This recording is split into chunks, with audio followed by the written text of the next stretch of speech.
guys, it's Kitkat again with another ROM review, and this time I've got Lucky ROM for Galaxy S3. Now this is a Chinese ROM, and this is based on a really old Android version 4.4.3, which is kind of in the middle of things. Normally there are 4.3 ROMs and there are 4.4.4 ROMs. This is based on 4.4.3, which is kind of strange. So yeah, let's get to the ROM now. First of all, what you would see here is the lock screen, which is the standard Android KitKat lock screen. You can see that, pretty cool.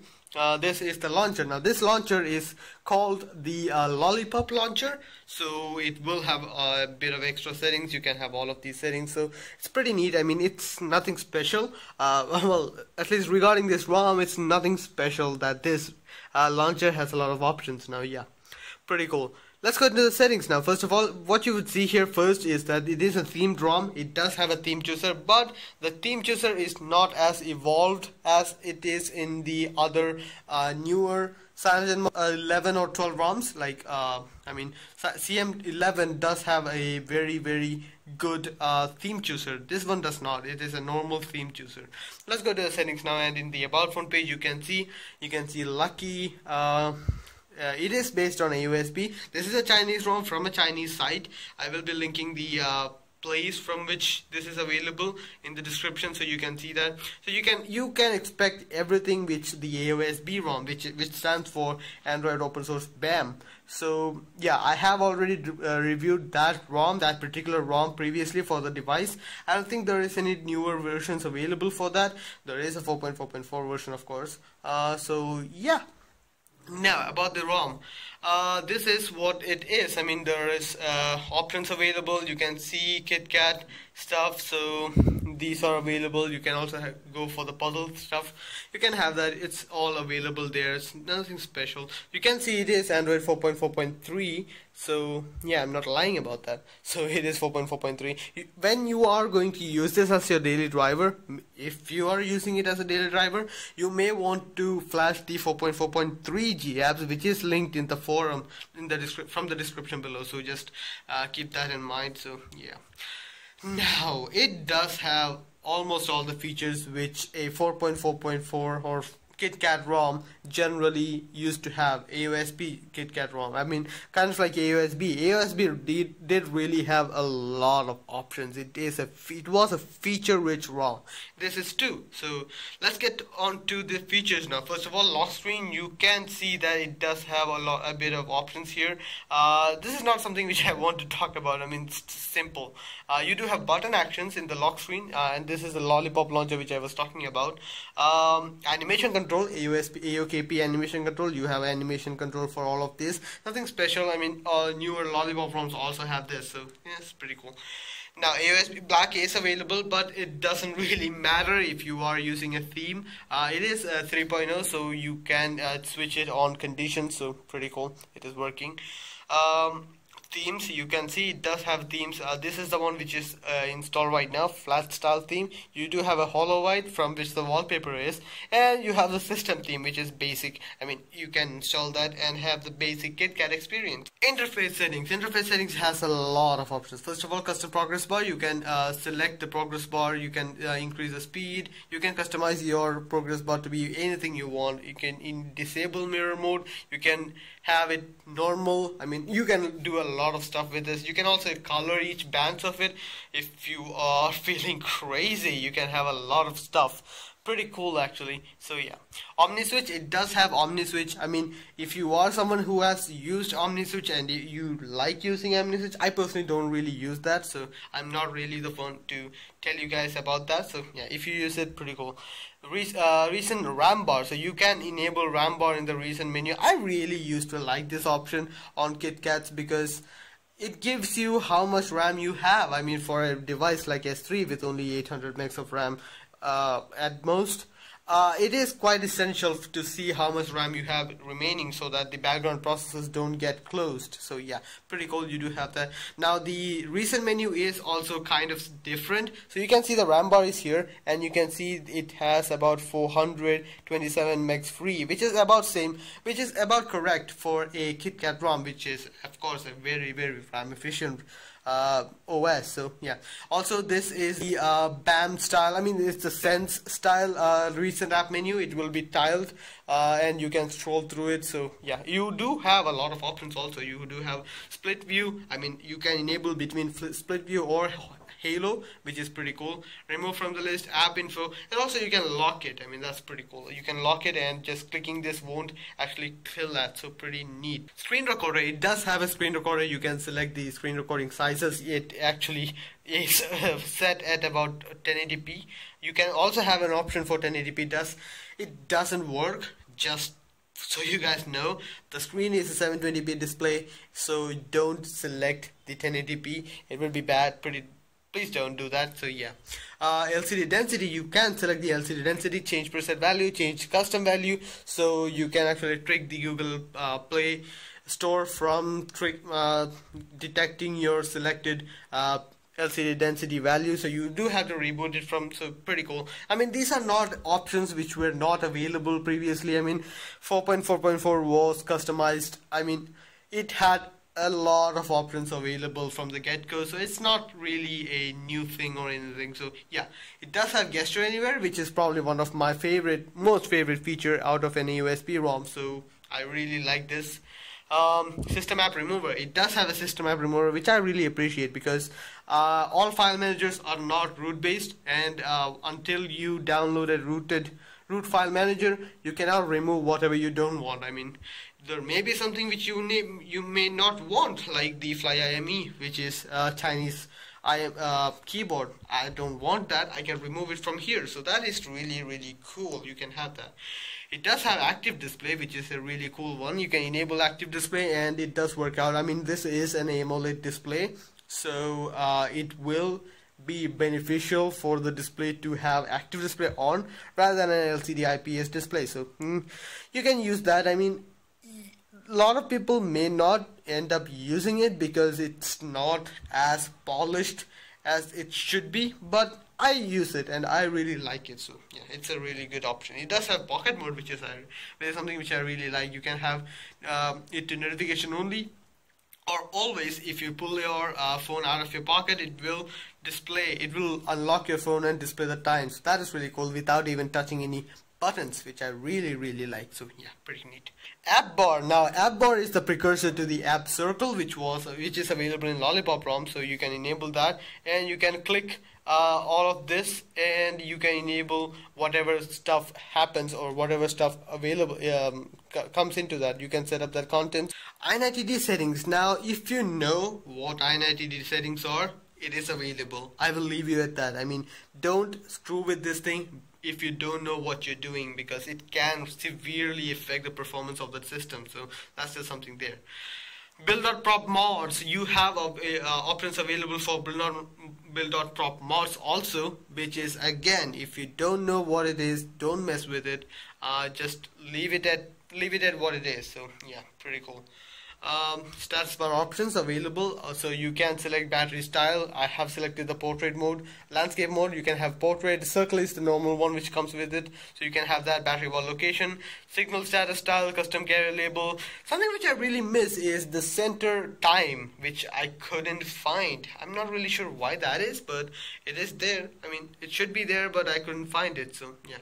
Quick setting panel, so you can have quick setting panel. It is a really good one. I mean, I really like the older style of quick setting panel rather than the Lollipop one, because you can have a shit ton of stuff in here and you can get to that in any way possible. So you can have all of these working. They are available, and you also have the 4-tile mode, which is kind of coming into the Lollipop scene, but I still prefer this kind of a approach than the newer one. So extended desktop, you can enable that, and you can have the, if you are using a nav bar, you can have that disappear, and if you swipe up, it will be enabled. I am not using nav bar, so it's not really much of a problem for me. Notification drawer, you can have notification drawer, contextual notification panel header. If you are using the stock theme, you have to be using stock theme, so that's something there. Background transparency, you can have a lot of stuff there. You can have background transparency to a lot of high values. You can have a lot of stuff with this. I mean, it is a very configurable stuff, configuration oriented ROM, than the newer Lollipop ROM. So if you want all that functions, this is pretty cool. Nav Rings, so you can have navigation options also. You can enable that and have it working if you use it. I mean, it does have expose module if pre-installed, but it does cause a settings stopped issue, which I'm not really familiar with. I'm not really sure how you can do that. So you do have to flash exposed modules yourself. Now Halo and multi-window options. Now you can see if you are using Halo, you cannot use multi-window, so only one can be used. I prefer multi-window because it is really cool. I mean, let me show you guys. Having split view, you can enable that and you can browse this. Pretty cool. I mean, you can use this and you can have WhatsApp or messages or chat or a video playing there, which is a really nice usage scenario, which I really like. I mean, I have used the stock ROM for S3 and I always use the split screen, which is something which I really miss in an AOSP ROM. So yeah, that is it in the personalization options, which is the main option page. So yeah, that is it. Now other stuff is similar to what you would expect in a Kitkat ROM. So you have a lot of options. I mean, it's by no means a skimpier version of Lollipop. I mean, Lollipop was a really nerfed out version. I mean, yeah, that is something which everyone kind of knows. You do have font sizes, which I really like. I normally keep it at small.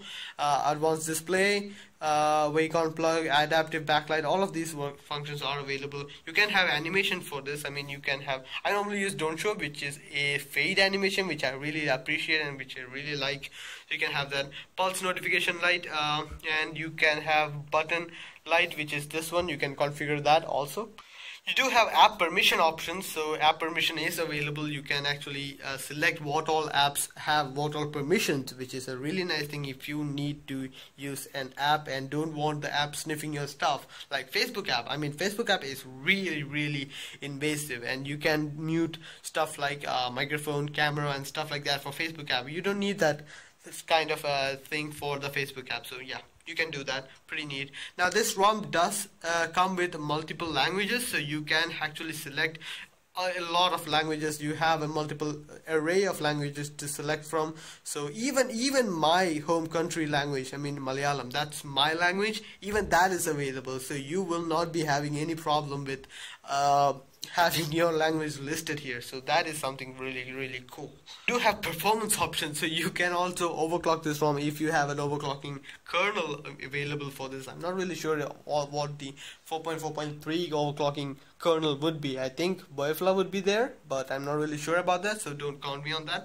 So yeah, I guess that much is it about the ROM in the settings menu. Let's get into the other stuff. I mean, now this is a Chinese ROM.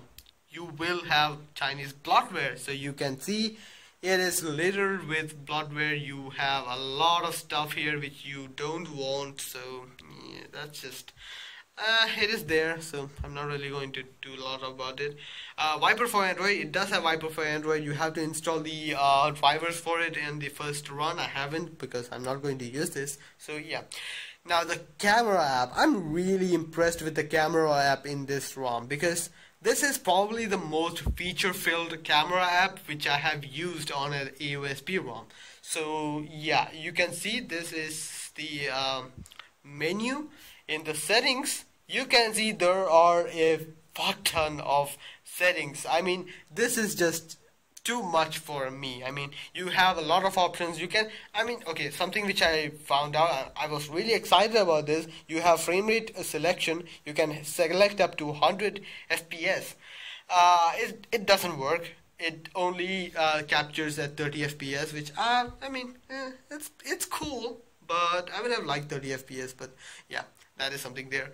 I would have liked 60 FPS at least, but it's there. You can select audio bitrate, audio codecs, HDR options. Other options include a bunch of options. I'm not going to get into this because there are a lot of options. I mean, you can see all the options. You can have new UI, or the thing here was the old UI. This is the new UI, which I didn't really like. I like the older one, which is pretty awesome. So yeah, that is really cool. I tried a lot of videos with a higher FPS rating, but they don't work as it should. So yeah, let me show you guys the boot animation and the benchmarks in the after the boot. So here is the boot animation for the Lucky OS. I mean, it's basic. It seems like something done on MS Paint. I'm not really sure, but yeah, it's basic. So yeah, let me show you guys the benchmark score, which is I mean, it's normal. I will be doing the benchmark again. So yeah.